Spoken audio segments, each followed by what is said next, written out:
On va passer aux UVC, sujet éminemment emblématique en ce moment. On est encore sous contrainte avec les masques, les distances, à cause de cette fameuse pandémie de faire attention.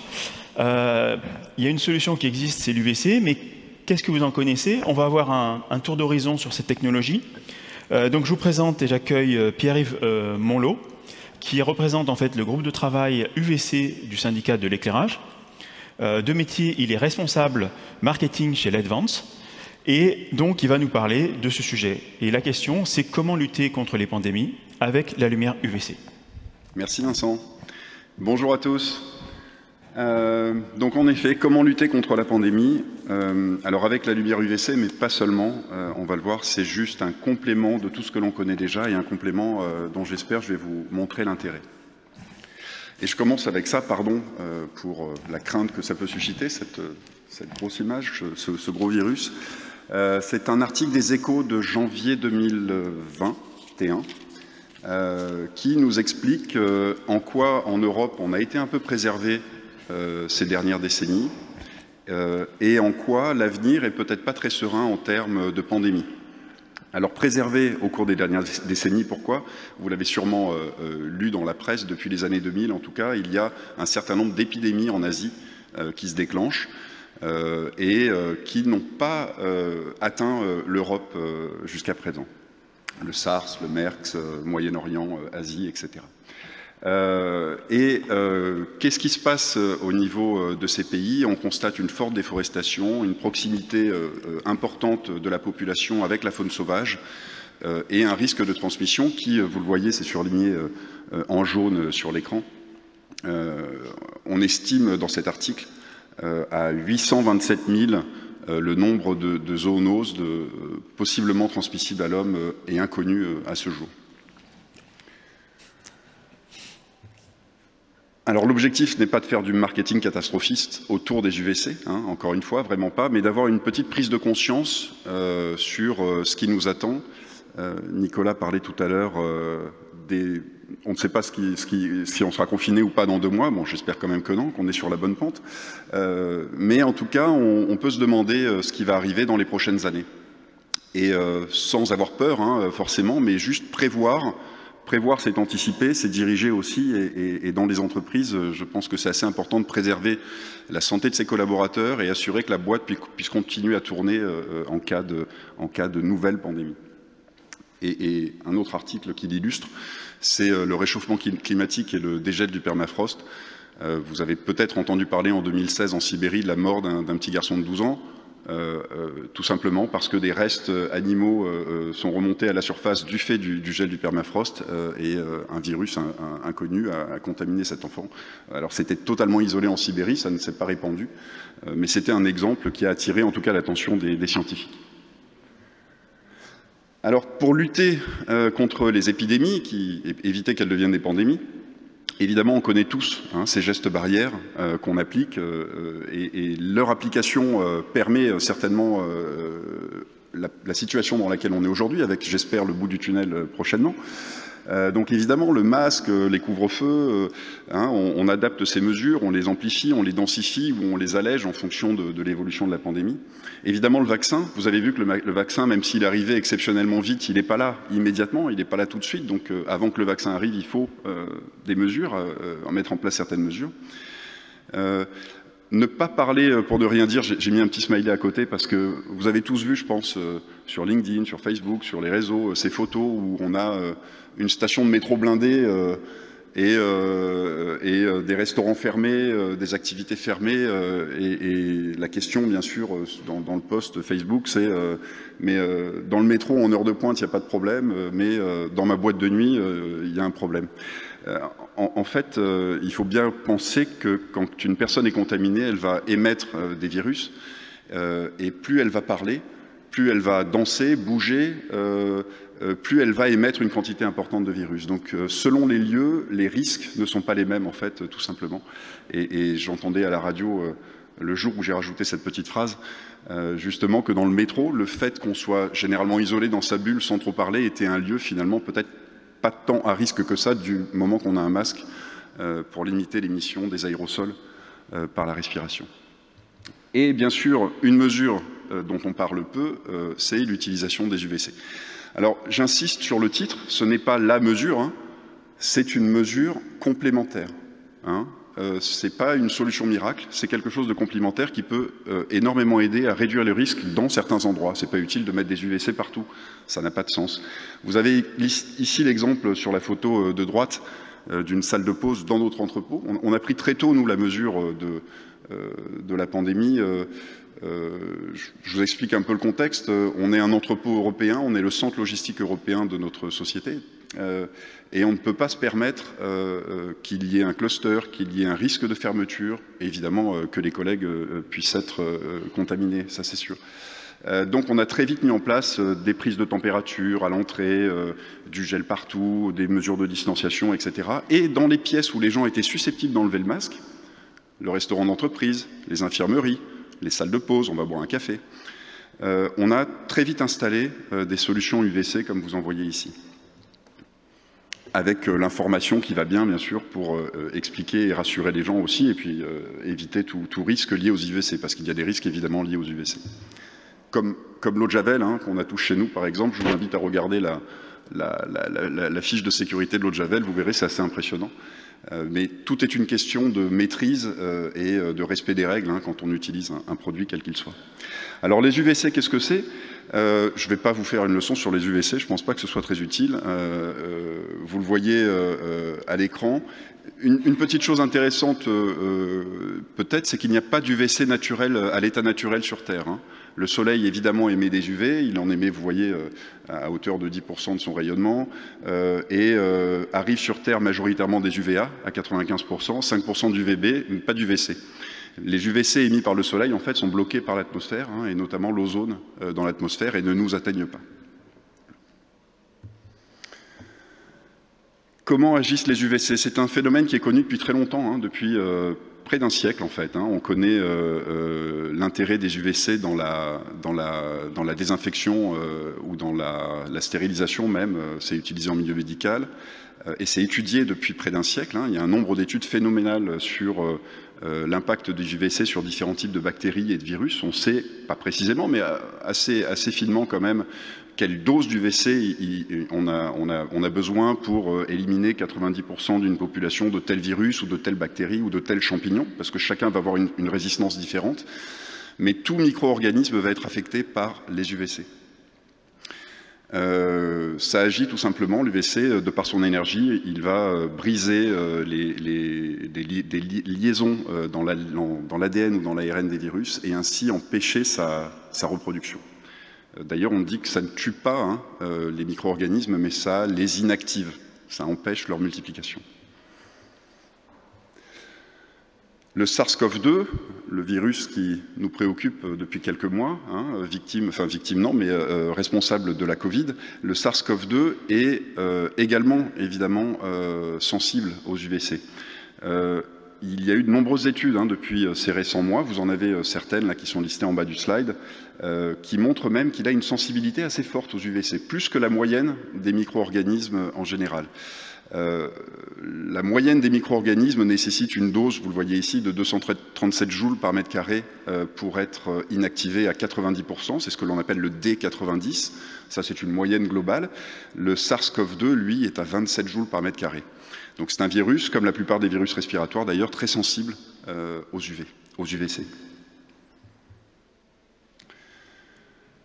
Les UVC sont aujourd'hui reconnus, enfin ils sont reconnus depuis très longtemps, mais en tout cas ils ressortent un peu du placard. Je discutais avec Yves Farion récemment qui me disait mais tiens, moi je travaillais dessus depuis dans les années 2000, ils sont utilisés depuis de nombreuses années, hein, comme je vous le disais, ces UVC, et ils reviennent un peu au goût du jour maintenant officiellement. Par exemple ici vous avez le Center for Disease Control qui est un équivalent du ministère de Santé américain qui recommande l'usage de systèmes de traitement de l'air dans les écoles, à EPA ou à UVC, pour protéger les enfants, et notamment dans les lieux où il peut ne pas y avoir de masque, donc là où il y a des petits-enfants notamment. C'est le cas aussi en Allemagne, hein, par exemple, selon les Länder, en Bavière, il y a maintenant une forte pression pour que les écoles soient équipées de systèmes de traitement de l'air pour protéger les enfants, qui sont moins sensibles, hein, vous le savez, hein, qui n'ont pas de forts symptômes, mais qui sont vecteurs de la maladie. Alors les UVC, on a trois principaux systèmes quand on parle de traitement intérieur aux UVC.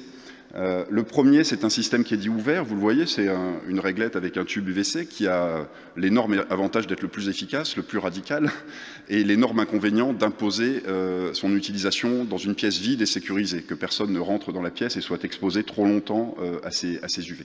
Alors trop longtemps, on n'est pas foudroyé dans la seconde, hein, si on passe sous un tube à UVC, hein, on a jusqu'à 1 minute 30, 2 minutes à 1,50 m d'un tube avant d'atteindre les limites d'exposition journalière. Hein. Mais quand même, autant éviter toute exposition.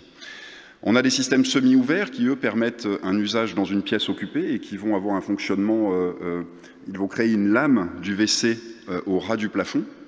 Donc dès lors que le plafond est assez haut et que personne n'a sa tête dans la lame des UVC, il n'y a aucun risque à les utiliser. Et ils vont utiliser la convection de l'air, en fait, naturelle, et la circulation de l'air dans la pièce faisant, tous les micro-organismes présents dans l'air vont passer dans cette strate d'UVC et être traités au passage. Ils imposent par contre une certaine contrainte en termes de maintenance et de sécurisation du site avec des prises de mesure à tous les ans, etc., pour s'assurer que par réflexion, il n'y a pas trop d'UVC dans la pièce. Et il y a les systèmes fermés qui, eux, sont très sécurisés puisque tout le rayonnement d'UVC se fait dans une enceinte fermée. Il n'y a aucun UVC qui sort de ces machines et avec un système de ventilation, ils vont forcer l'air à passer et vont avoir une très forte irradiance sur l'air qui va passer autour des tubes UVC à l'intérieur de ces boîtes et recracher un air généralement traité à 99,9 ou 99,99%. On a des log 4 assez facilement avec ce genre de machines. On va s'intéresser justement à ces machines, c'est vraiment les plus simples à comprendre.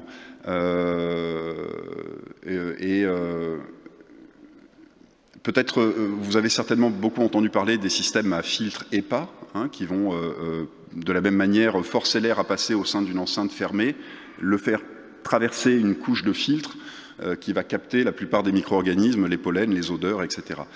C'est le gros avantage des appareils EPA, c'est qu'ils vont pouvoir capter les odeurs et les poussières, les pollens. L'inconvénient qu'ils ont, ça va être le bruit. Parce qu'évidemment, quand on doit faire traverser un gros volume d'air à un gros débit d'air, faire passer un gros débit d'air au travers d'un filtre EPA, il faut des ventilateurs assez puissants, il faut pousser assez fort l'air. Et donc, on a souvent un bruit important. Et ce que l'on constate généralement, c'est que les gens ne vont pas utiliser très souvent cet appareil, gênés par le bruit. On va l'éteindre. Les filtres EPA, sur ce slide, hein, vous voyez les décibels représentés ici, on est aux alentours des 60-70 décibels avec des filtres EPA, avec des systèmes à filtre EPA. L'avantage des UVC, eux, c'est qu'ils vont être très silencieux. On va avoir des ventilateurs de l'industrie informatique hein, à l'intérieur, assez fiables sur une longue durée, et qui n'ont pas besoin de forcer fort, qui n'ont pas besoin de traverser un filtre. Donc on va avoir des niveaux sonores de 35 à 50 décibels selon la capacité de l'appareil. Par contre, leur inconvénient, c'est qu'ils ne filtrent pas les pollens, ni les poussières, ni les odeurs. Donc je vous le disais tout à l'heure, les UVC, c'est vraiment un système complémentaire des autres mesures. Hein. La meilleure mesure en termes de protection en cas d'épidémie, c'est d'ouvrir les fenêtres, c'est d'aérer, c'est de créer un courant d'air. Et c'est important de le faire régulièrement. Et il faut le faire d'autant plus régulièrement que la pièce est petite et qu'il y a beaucoup de personnes à l'intérieur.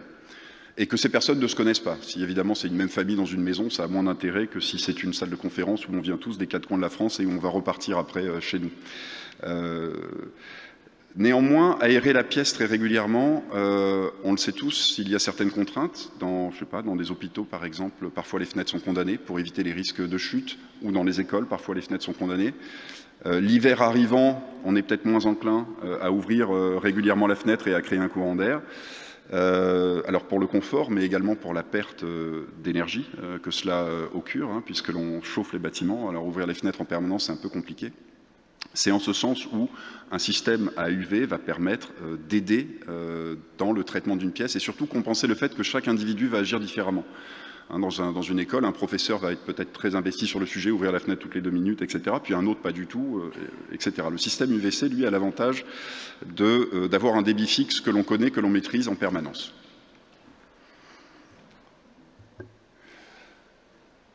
Alors, peut-être, avant de voir un peu plus loin, c'est comment se transmet une maladie respiratoire comme la Covid. Il y a 3 vecteurs. Le premier que vous imaginez tous, et on en a conscience, on se met du gel régulièrement les uns les autres avant de rentrer dans une pièce, etc. C'est évidemment par le toucher. Quelqu'un qui est contaminé, qui sort d'une pièce, je passe derrière, je prends la poignée de porte, j'ouvre et je me gratte l'œil après, c'est un risque de contamination. Il est très logique, il est très facile à comprendre. Néanmoins, on estime que c'est 15% des contaminations à la Covid-19 par le toucher. 15%, peut-être parce que tout le monde fait attention et justement met du gel. Le deuxième vecteur de contamination, c'est ce que l'on appelle les gouttelettes. C'est-à-dire que je parle en ce moment, j'émets des gouttelettes.